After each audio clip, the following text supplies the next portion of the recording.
mayam yam nungaiba paw mana class 10 gi board ki exam si date 20 gi mamang da soidana haidokadore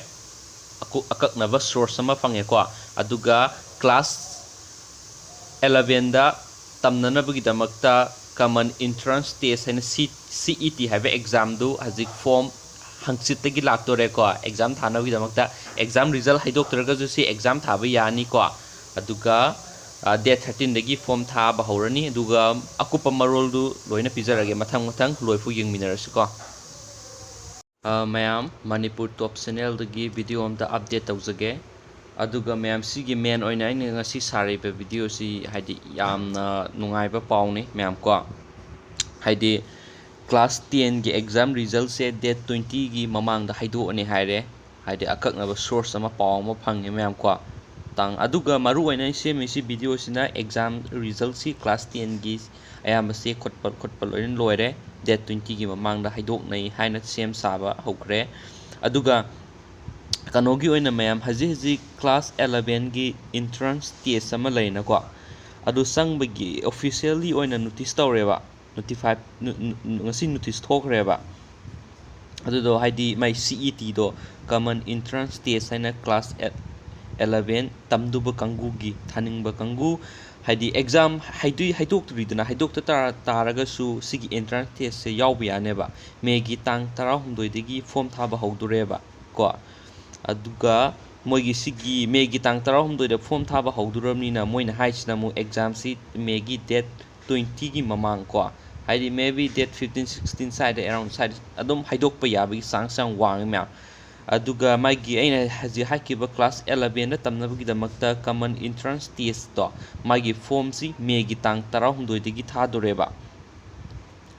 aduga magi kamai yengna hai matam mem has pek ai charak body do loin herage sum hai le di sangdokhrani ko adugi sigi akhoi gi official website manipur gi manipur education.gov.in hairiba sigi direct website sida sanggadoba mem class 10 ka basing ko haidi sigi common entrance test ki magi form do laktoreba aduga megi tang 16 laktuning si tang 13 ni yo trying to trom do he sit form laktuine adu kamai tawba tang kya dana last date no exam na tang kya hidok tino haido adu maru oi basing do khangmina si ko aduga sigi manipur education.gov.in sida sangani ai direct sigi link si video gi description da dum hapake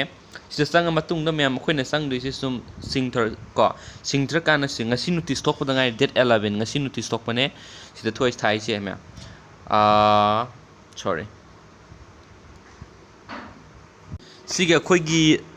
right hand side the 11 May tha notification tar lai si mya notification of joint admission and joint admission system for admission to class 11 through a common entrance test CET se sigi entrance test to bene class 11 da admission to no bagi damak to ko ma akakna bado hajik sapsan officially oin thok pas jeng minar si sida click to birani ma'am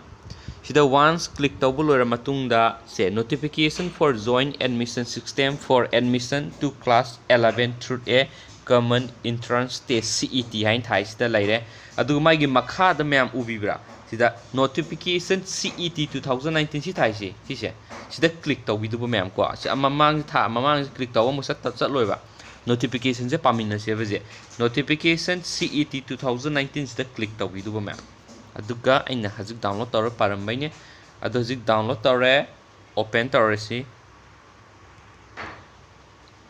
do yeng asi ma'am maru oiba point do pick up tawge adu isa itana yengjage so ai link ja pamage adum download tawre yeng biro ma'am aduga sida thole to joint common entrance joint admission system for admission to class 11 through a common entrance test CET se magi akakna ba school khara pire magi arts ta science ta commerce ta mai lawudaba total for school mai lawbang ambi kano to haidi magi satra masing ju sita pire capacity ko academic season 2018-19 aduga sina kano gine 1920 gi ko sila mathaka thare it is hereby notified for general information that the joint admission system for admission to class 11 through the common entrance test will be held in respect for the following government higher secondary school for the current academic season 1920 seat capacity for each of the school in is detailed below. Moigi seat capacity ni ma'am si pithoi school se moina school toro hum doi pire mai seat capacity su loina pithokre ko si yengbiro sidi noina yengdum ne adu lora matung na mai si notification na maru oin thui ja hiningi se ko sida haire to mai gi number 3 di yong ma'am number 3 de kai haire me gi date 13 de gi mai gi admission form si issue torani haire ko aduga nangi form sai ne hajik piriba website se asidagi phangdune ba hangchi se ai hajik sanga bi website to manipurgovernment.gov.in se stay phang ko adam hajik dum notification tho khangdraga na comment box to ai dum hairake ko form se date 13 de lani aduga mayam kanogi kangu haidi general gombo OBC kangu gi dil pachani ne se admission form sigi ko application form se lu pachani ne aduga ST SC gumba gi na lu pacham katang moi gi na ko aduga mai sida hae nang by case oina pay taroga si ai ko the nearest school in the list mai mamang the pd school toro ham pd sigi mana anak ama school dum salaga forms aduga nangi hezki mai gi form fee do application fee dum submit to bi aduga form submission last date china me gi tang kun da mya bap tai ko me gi tang kun da pung ahum boki mamang na submit to duba aduga no gi exam results di akoi akak na ba source ama gi matung ina date 20 gi mamang na soidana haidukani haibigi thajaba chapchana leire adu waina sina maru oina mahining isna sigi exam formation je kamai tawni ha matamna ma'am objective type question ne ba lakti sia makcha amage ko adu syllabus ti koina class 10 na tam ki bu syllabus to dum oidine ba bosem gi ko class 10 na koina tamna ki bu do adu gu dum thaduni ba mai syllabus to aduga exam na kan tang kun gani thoi me ta tawduba me gi tang kuni thoi da tang kun na last date oi kre tang kuni thoi da na exam tawdiba pung 13 gi ayuk gi hauraga pung ama phuk tawduba nungthin gi ko aduga magi result dusu adum hasgi officially website e hejik sang bodo www.manipureducation.gov.in da adum haidokane ba ko ado result haidok pasna mayam tang kun manga da haidok tuba megi magi official website ta ado mayam akak ahen ma pau phoning ga soi si direct link japam ge dum download tor ying biro aduga video si side lo silage